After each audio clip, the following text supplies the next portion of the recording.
ಗೌಡ್ರೆ ಹಾಸನಿಗೆ ಹೆಂಗೆ ರೋಡು? ಹಾಸನ್ ಸೀದನಾ? ಹಾಂ, ಈ ಗಾಡಿಲ್ಲ ಬಿದ್ದೋಗ್ತೀರಾ ಸುಮ್ಮಿರಿ. ಹಾಂ, ಬಿದ್ದೋಗ್ತೀರಾ.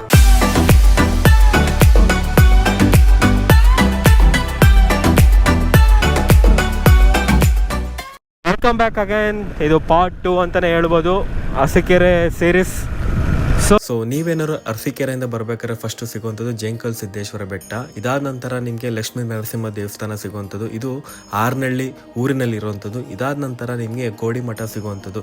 ಕೋಡಿಮಠ ನಿಮಗೆ ಆರ್ನಳ್ಳಿ ಊರಿಂದ ಕೋಡಿಮಠಕ್ಕೆ ಕೇವಲ 2 ಕಿಲೋಮೀಟರ್ ಆಗುವಂಥದ್ದು. ಸೊ ಅಲ್ಲೇ ಆಜು ಬಾಜುನೇ ಇರುವಂಥದ್ದು. ಸೊ ಫಸ್ಟ್ ನೀವೇನಾದ್ರು ಹಾಸನ ಕಡೆಯಿಂದ ಬರ್ಬೇಕಾದ್ರೆ ನಿಮಗೆ ಸಿಗುವಂಥದ್ದು ಫಸ್ಟು ನಿಮಗೆ ಕೋಡಿಮಠ ಆದಮೇಲೆ ಲಕ್ಷ್ಮೀ ನರಸಿಂಹ ಸ್ವಾಮಿ ಸಿಗುವಂಥದ್ದು. ಸೊ ನೀವೇನಾದ್ರು ಹಾಸನ ಕಡೆಯಿಂದ ಬರ್ಬೇಕಾದ್ರೆ ನಿಮಗೆ ಕೋಡಿಮಠಕ್ಕೆ 34 ಕಿಲೋಮೀಟರ್ ಆಗುವಂಥದ್ದು, ಹಾಗೂ ಅರಸೀಕೆರೆಯಿಂದ ನಿಮಗೆ 10 ಕಿಲೋಮೀಟರ್ ಆಗುವಂಥದ್ದು. ಸೊ ಕೋಡಿಮಠ ಅಂದ್ರೆ ಸಾಕು, ತುಂಬ ಜನ ಅಂತಲ್ಲ, ಇಡೀ ದೇಶಕ್ಕೆ ಗೊತ್ತು ಕೋಡಿಮಠ. ಅಲ್ಲಿನ ಸ್ವಾಮೀಜಿಗಳು ವರ್ಷಕ್ಕೊಮ್ಮೆ ಒಂದು ಭವಿಷ್ಯ ನುಡಿತಾರೆ, ತುಂಬನೇ ಒಂದು ಸತ್ಯವನ್ನು ನುಡಿತಾರೆ. ತುಂಬನೇ ಎಲ್ಲದೂ ಒಂದು ನಿಜ ರೀತಿಯೇ ಆಗಿರೋವಂಥದ್ದು. ಸೊ ಬನ್ನಿ ಎಕ್ಸಾಕ್ಟ್ ಇನ್ಫಾರ್ಮೇಷನ್ ತಿಳ್ಕೊಡೋಣ ಆ ಪ್ಲೇಸಿಗೆ ಹೋಗಿ. ಸೊ ನಾನು ಗೂಗಲಲ್ಲಿ ಸರ್ಚ್ ಮಾಡಿದೆ. ಸೊ ಆಲ್ಮೋಸ್ಟ್ ಡಾಟಾ ಫಿಕ್ಸ್ ಆಗ್ತಾ ಇರೋದೇ ಲಕ್ಷ್ಮೀ ನರಸಿಂಹ ದೇವಸ್ಥಾನದೇ. ಸೊ ಯಾಕಂದರೆ ಯಾರೂ ಅಷ್ಟು ಒಂದು ಬ್ಲಾಗ್ ಮತ್ತು ಒಂದು ರಿವ್ಯೂ ಕೊಟ್ಟಿಲ್ಲ. ಸೊ ಹಂಗಾಗಿ ಗೂಗಲ್ ಅವರು ಸಹ ಅಪ್ಡೇಟ್ ಮಾಡಿಲ್ಲ. ಸೊ ನಾವುಗಳು ಈ ಥರ ಒಂದು ಪ್ಲೇಸ್ಗಳನ್ನ ಅಪ್ಡೇಟ್ ಮಾಡಿದರೆ ಖಂಡಿತವಾಗ್ಲೂ ಗೂಗಲ್ ಅವರು ಒಂದು ಅಪ್ಡೇಟ್ ಮಾಡ್ತಾರೆ. ಸೊ ಹಂಗಾಗಿ ನಮ್ಗೆ ಈಸಿಯಾಗಿ ಒಂದು ಹಿಸ್ಟ್ರಿ ಒಂದು ಸಿಗುವಂಥದ್ದು. ಸೊ ಬನ್ನಿ ಅಲ್ಲಿ ಹೋಗ್ಬಿಟ್ಟು ಒಂದು ಎಲ್ಲ ರೀತಿಯೂ ಒಂದು ಇನ್ಫಾರ್ಮೇಷನ್ನ ಕಲೆಕ್ಟ್ ಮಾಡೋಣ.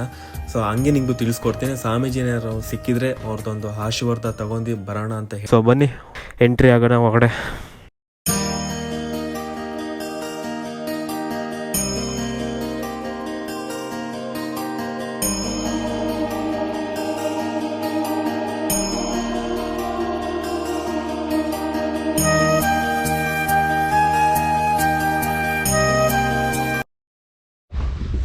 ಸೊ ಇವಾಗ ಎಂಟ್ರಿ ಆಗ್ತಾಯಿದ್ದೀನಿ.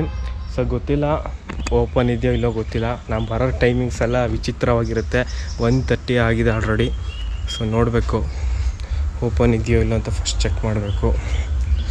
ಸೊ ಎಂಟ್ರಿ ಆದರೆ ನಿಮ್ಗೆ ಈ ರೀತಿ ಸಿಗುವಂಥದ್ದು.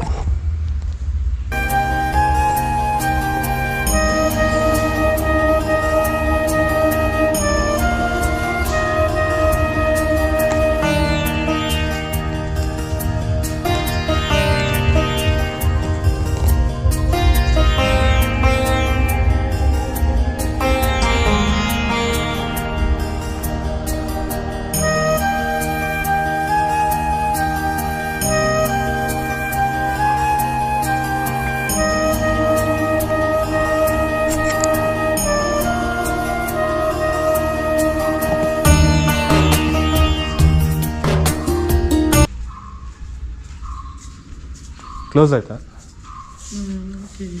ಅದೇ ಕ್ಯಾಮ್ರಾನಾ? ಹಾಂ, ಏನು ಕ್ಯಾಮ್ರಾ ಇದು ಗೋಪ್ರೋ ಅಂತ, ಗೋಪ್ರೋ ಕ್ಯಾಮ್ರಾ ಅಂತ. ಸೊ ನಾವು ಯೂಟ್ಯೂಬಿಗೆ ಹಾಕ್ತೀವಿ. ಮೈನ್ ಯಾವುದು ದೇವಸ್ಥಾನ? ಮೇನ್ ಅದು ಇದು ಎರಡು ಒಂದೇನಾ? ಅದು ದಿವ್ಸಕ್ಕೆ 3 ಸಾರಿ ಅಷ್ಟೇ ಓಪನ್ ಮಾಡೋದು, 5 ನಿಮಿಷ. ಹಾಂ, ಮಹಾಮಂಗಳಾರತಿ ಟೈಮಲ್ಲಿ ಅಷ್ಟೇ ಅದನ್ನು ಓಪನ್ ಮಾಡೋದು. ಈ ನಿಮ್ಮದು ಚಾನಲ್ ಇದೆಯಾ ಸರ್? ಹಾಂ, ಚಾನಲ್ ಇದೆ. ಯಾವುದು? ಸ್ಟೋರೀಸ್ ಬೈ ಸುಮಂತ್ ಅಂತ. ಹಾಂ ಸರ್, ಇದ್ರ ಬಗ್ಗೆ ಹೇಳ್ತೀರಾ ಸ್ವಲ್ಪ ದೇವಸ್ಥಾನ ಹಿಸ್ಟ್ರಿ ಬಗ್ಗೆ? ಅಲ್ಲೇ ಬನ್ನಿ, ಇಲ್ಲಿ ಜಾಗ ಇಷ್ಟ ಅಂದರೆ ಯಾವ ರೀತಿ ಹೇಳೋಕೆ, ಇದು ಯಾವ ರೀತಿ ಬಂದು ಯಾವ ರೀತಿ ಇಲ್ಲಿ ನಿರ್ಮಾಪಣೆ ಆಗಿದೆ ಅಲ್ಲ ಬೇಕು. ಇದು ಸರ್ ಅದು ನೀಲಮಂಜಯ್ಯರ ಅಂತ, ಹಾಂ, ಅವರೇ ಮೊದಲು ಮೂಲ ಸ್ಥಾಪಕರು. ಓಕೆ. ಅವರು ಶ್ರೀಶೈಲ ಕಡೆಯಿಂದ ಬಂದವರು. ಈ ಮಠಕ್ಕೆ 1300 ವರ್ಷದ ಇತಿಹಾಸ ಇದೆ. ಆ ಕಾಲದಲ್ಲಿ ಅವರು ಈ ಕಡೆ ಸಂಚಾರ ಮಾಡ್ಕೋತಾ ಬಂದರು. ಬಂದಮೇಲೆ ಅವರಿಲ್ಲೇ ತಪಸ್ ಮಾಡ್ತಾ ಇರ್ತಾರೆ. ಆಗಿನ ಕಾಲದಲ್ಲಿ ಇಲ್ಲಿ ಪಾಳೆಗಾರ ಇರ್ತಾರೆ, ಲಿಂಗರಾಜರು ಅಂತ. ಅವರಿಗೆ ಮಕ್ಕಳು ಇರೋದಿಲ್ಲ. ಅವಾಗ ಅವರ ದೇವರ ಸ್ವಾಮೀಜಿ ಅವ್ರು ನೋಡಿ ಅವ್ರಿಗೆಲ್ಲ ಕೇಳ್ಕೊತಾರೆ, ಅವ್ರ ಸಂತಾನ ಭಾಗ್ಯ ಕೊಡ್ರಿ ಅಂತ. ಕೇಳ್ಕೊಂಡಾಗ ಅವರು ಆಯಿತು ಅಂತಂದು ಒಂದು ಹೆಣ್ಣು ಸಂತಾನ ಕಾಣಿಸ್ತಾರೆ. ಅವ್ರ ಹೆಸರು ನೀಲಮ್ಮ ಅಂತ. ಅಂದ್ರೆ ಅಜಯರ ಹೆಸರು ನೀಲ್ಕಂಠ ಸ್ವಾಮಿಗಳು. ಆ ಹುಡುಗಿಗೆ ನೀಲಮ್ಮ ಅಂತ ಅಜಯರ ಹೆಸರು ಇಡ್ತಾರೆ. ಇಟ್ಮೇಲೆ ಮುಂದೆ ಅಜಯರು ಸಮಾಧಿ ತಗೋತಿರ್ತಾರೆ. ಅವಾಗ ಆ ಹುಡುಗಿ 12 ವರ್ಷದ್ದಾಗುತ್ತೆ. 12 ವರ್ಷದ್ದಾದಾಗ ಅದು ಅಜಯ್ ಹೆಚ್ಚಾಗಿ ಇಲ್ಲ ಅಜಯರ ಹತ್ರನೇ ಇರುತ್ತೆ. ಅವಾಗ ಇಲ್ಲ ಅಜಯ್ ನಾನು ನಿಮ್ಮ ಜೊತೆಗೆ ಬರ್ತೀನಿ ಅಂತ ಅದು ಸಮಾಧಿ ತಗೊಳುತ್ತೆ. ಅಜಯರ ಜೊತೆಗೇ ಸಮಾಧಿ ತಗೊಳುತ್ತೆ. ಆದ್ರೆ ಅವ್ರಿಗಿಂತ ಮುಂಚೆನೇ ಸಮಾಧಿ ತಗೊಳುತ್ತೆ. ಅದಕ್ಕೆ ಹಿಂಗಾಗಿ ನಿನ್ನ ಹೆಸರೇ ಮೊದಲು ಬರಲಮ್ಮ, ಆನಂತರ ನನ್ನ ಹೆಸರು ಬರಲಿ ಅಂತ ಹೇಳ್ಕೊಂಡು ಅದಕ್ಕಾಗಿ ಮೊದಲು ನೀಲಮ್ನವ್ರ ಹೆಸರು, ಆನಂತರ ಅಜಯರ ಹೆಸರು ಕರೀತಾರೆ. ಆಗದಿ ನೀಲಮ್ಮ ಅಜಯರ ಗದಿ ಅಂತ.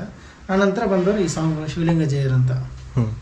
ಇವರು ಈ ಮಠದ್ದು ಇದು ಇದೆ ನೋಡಿ, ಈಗ ಅಜಯರ ಭವಿಷ್ಯ ಹೇಳ್ತಾರೆ ನೋಡಿ, ತಾಳೆಗೆರೆ ಭವಿಷ್ಯ, ಅದನ್ನು ಬರೆದವ್ರು ಇವರೇನೆ. ಇವ್ರು ಬರೆದದ್ದಾನೆ ಈಗ ಇರೋ ಗುರುಗಳೆಲ್ಲ ಹೇಳ್ತಾರೆ. ಅದನ್ನ ನೋಡ್ಕೊಂಡು ತಿಂಗಳವರೆಗೂ ಡೈಲಿ ಪೂಜೆ ಇರ್ತವೆ. ರುದ್ರಾಭಿಷೇಕ, ಸಹಸ್ರನಾಮಾವಳಿ ಎಲ್ಲ ಇರುತ್ತೆ. ಮಹಾಮಂಗಳಾರತಿ. ಇದು ವರ್ಷ ಪೂರ್ತಿನೂ ತ್ರಿಕಾಲ ಪೂಜೆ. ಈ ಗದ್ಗೆಗೆ ತ್ರಿಕಾಲ ರುದ್ರಾಭಿಷೇಕ, ಆ ಗದ್ಗೆಗೆ ತ್ರಿಕಾಲ ಪೂಜೆ ಇರುತ್ತೆ. ವರ್ಷಕ್ಕೆ ಎಷ್ಟು ಸತಿ ಓಪನ್ ಇರುತ್ತೆ ಆ ದೇವಸ್ಥಾನ? ಇಲ್ಲ, ದಿವ್ಸಕ್ಕೆ 3 ಸಾರಿ ಇರುತ್ತೆ. ದಿವ್ಸಕ್ಕೆ 3 ಸಾರಿ. ಟೈಮಿಂಗ್ಸ್ ಏನಾದ್ರು ಇದೆಯಾ? ಬೆಳಿಗ್ಗೆ 5ವರೆಗೆ, ಮಧ್ಯಾಹ್ನ 11ವರೆ, ರಾತ್ರಿ 8ವರೆಗೆ. ಓಕೆ. 5 ನಿಮಿಷ ಅಷ್ಟೇ ಓಪನ್ ಮಾಡೋದು. 5 ನಿಮಿಷ ಅಷ್ಟೇ. ಊಟ ಟೈಮಲ್ಲೆಲ್ಲ ಕ್ಲೋಸ್ ಇರುತ್ತೆ ಅಷ್ಟೇ. ಏನು ವಿಶೇಷತೆ ಏನಾದ್ರು ಇದೆಯಾ 5 ನಿಮಿಷ ಅಂತ? ಅದು ಮೊದಲಿನಿಂದನೂ ಹಾಗೆ ನಡ್ಕೊಂಡು ಬಂದಿರೋದು. ಅದು ಅದಕ್ಕೆ ಉರಿಗದ್ಗೆ ಅಂತಾರೆ. ಸ್ವಲ್ಪ ಅಲ್ಲಿ ಮಡಿ ಹುಡಿ ಜಾಸ್ತಿ ಬೇಕು, ಮಡಿ ಹುಡಿ ಮಾಡೋದು. ಹೊಳ್ಳಿಯಲ್ಲಿ ಎಲ್ಲರೂ ಹೋಗೋಕ್ಕಾಗಲ್ಲ. ಅಲ್ಲಿ ಪೂಜೆ ಮಾಡೋರೊಬ್ಬರೇ ಹೋಗೋದು. ಪೂಜೆ ಮಾಡೋರೊಬ್ರು, ಗುರುಗಳೊಬ್ರು ಅಷ್ಟೇ ಹೋಗೋದು. ಈಗ ನೀವು ಹೋಗ್ತಿದ್ದೀರಾ ಅಲ್ಲಿ? ನಾವು ಹೋಗ್ತೀನಿ. ಇಲ್ಲಿ ಪೂಜೆ ಮಾಡೋರು. ಅಲ್ಲಿ ಹೋಗ್ಬೇಕು ಅಂತಂದ್ರೆ ಇಲ್ಲಿ ಈ ಗದ್ಗೆ ಇಲ್ಲಿ ಅಪ್ನೆ ಆಗುತ್ತೆ. ಅಪ್ನೆ ಆದ್ರೆ ಮಾತ್ರ ಅಲ್ಲಿ ಹೋಗಕ್ಕೆ ಪ್ರವೇಶ ಅಷ್ಟೇ. ಇವರು ಮೈ ಪರ್ಮಿಷನ್ ಕೊಟ್ರೆ ಮಾತ್ರ? ಇವ್ರು ಪರ್ಮಿಷನ್ ಕೊಟ್ರೆ ಅಲ್ಲಿ ಹೋಗೋದು. ಇಲ್ಲ ಅಂತಂದ್ರೆ ಅಲ್ಲಿ ಹೋಗಕ್ಕೆ ಪರ್ಮಿಷನ್ ಇಲ್ಲ, ಸಾಧ್ಯ ಇಲ್ಲ.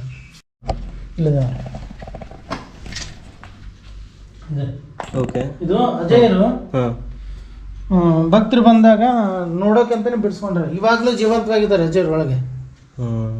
ಏನ್ರಿ ಬಂದ್ ಭಕ್ತರು ನೋಡ್ತೀನಿ ನನಗೆ ಅಲ್ಲಿ 2 ರಂಧ್ರ ಬಿಡಿ ಅಂತ ಬಿಡಿಸ್ಕೊಂಡಿದ್ರಂತ ಅವಾಗಲೇ. ಈಗ ಅಲ್ಲಿ 135 ವರ್ಷ ಆತವ್ರು ಸಮಾಧಿ ತಗೊಂಡು.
ಸೊ ನೋಡ್ತಾ ಇದ್ದೀರಲ್ಲ, ಕೋಡಿ ಮಠ ಈ ರೀತಿ ನಿಮಗೆ ಸಿಗುವಂಥದ್ದು.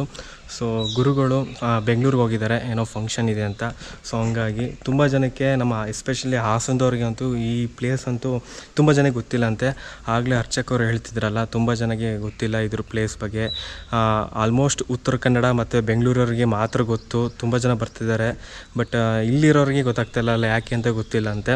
ಸೊ ದಯವಿಟ್ಟು ಎಲ್ಲ ದೇವಸ್ಥಾನಗಳು ಒಂದು ಸತಿ ವಿಸಿಟ್ ಮಾಡಿ, ನಿಮ್ಮ ಒಂದು ಪ್ರಾರ್ಥನೆಗಳನ್ನು ಒಂದು ದೇವಸ್ಥಾನಕ್ಕೆ ಹೋಗ್ಬಿಟ್ಟು ಸಲ್ಲಿಸಿ ಅಂತ ಕೇಳ್ಕೊತೀನಿ. ತುಂಬಾ ಚೆನ್ನಾಗಿದೆ ಈ ಮಠ ಅಂತೂ, ತುಂಬಾ ಖುಷಿಯಾಯಿತು. ಸೊ ಇದು ಮೈನ್ ದೇವಸ್ಥಾನ. ಸೊ ಇದು ಅವ್ರು ಹೇಳ್ದಂಗೆ ಅದೇ ದಿನನಿತ್ಯ 3 ಸತಿ ಒಂದು ಪೂಜೆ ಮಾಡ್ತಾರೆ. ಕೇವಲ 5 ನಿಮಿಷ ಅಂತ ಓಪನ್ ಮಾಡೋದು. ಸೊ ಇದು ಮೈನು. ಸೊ ಇವರಿಂದ ಅಪ್ಪಣೆ ಕೊಟ್ಟರೆ ಮಾತ್ರ ಇಲ್ಲಿಗೆ ಹೋಗ್ಬೋದು. ಬಟ್ ಯಾರು ಪೂಜೆ ಮಾಡ್ತಾರೋ ಅವ್ರು ಮಾತ್ರ ಅಂತ ಹೋಗೋಕ್ಕಾಗೋದು. ಸೊ ಇಲ್ಲಿರೋ ದೇವಸ್ಥಾನಲ್ಲಿ ಒಂದು ಅಪ್ಪಣೆ ಕೊಟ್ಟರೆ ಮಾತ್ರ ಇಲ್ಲಿಗೆ ಹೋಗ್ಬೋದು. ಒಂಥರ ಪರ್ಮಿಷನ್ ಇದ್ದಂಗೆ ಇಲ್ಲಿ. ಸೊ ಕೇವಲ 5 ನಿಮಿಷ ಅಂತೆ ಮಾತ್ರ ಓಪನ್ ಮಾಡೋದು. ತುಂಬಾ ಒಂಥರ ಮಡಿಯಿಂದ ಇರಬೇಕಂತೆ ಈ ದೇವಸ್ಥಾನಕ್ಕೆ ಇಲ್ಲಿ ಹೋಗ್ಬೇಕು ಅಂದರೆ. ತುಂಬ ಅರ್ಥ ಮಾಡ್ಕೊಳ್ಳಿ, ಎಷ್ಟು ಆಗಿನ ಕಾಲದಲ್ಲಿ ಎಷ್ಟು ಮಡಿಯಿಂದ ಈ ರೀತಿ ಇದ್ದರು ಅಂತ ಇಲ್ಲೇ ಗೊತ್ತಾಗುತ್ತೆ. ಸೊ ನೋಡ್ತಾ ಇದ್ದಾರಲ್ಲ, ಐ ಥಿಂಕ್ ಈ ವಿಡಿಯೋ ಏನಾದ್ರು ಇಷ್ಟ ಆಗಿದೆ ದಯವಿಟ್ಟು ಲೈಕ್ ಮಾಡಿ, ಶೇರ್ ಮಾಡಿ. ಹೊಸಬರಾಗಿದೆ ದಯವಿಟ್ಟು ಸಬ್ಸ್ಕ್ರೈಬ್ ಆಗಿ. ಮತ್ತೆ ಬೇರೆ ಒಂದು ಹೊಸ ದೇವಸ್ಥಾನ ಆಗಿರಲಿ ಅಥವಾ ಹೊಲ ಆಗಿರಲಿ, ನಾನು ಮತ್ತೆ ನಿಮ್ಮ ಮುಂದೆ ತರ್ತೀನಿ, ಎಕ್ಸ್ಪ್ಲೋರ್ ಮಾಡ್ತೀನಿ. ಸೊ ಇದೇ ರೀತಿ ಸಪೋರ್ಟ್ ಮಾಡ್ತಾರೆ. ಎಲ್ಲರಿಗೂ ವಂದನೆಗಳು.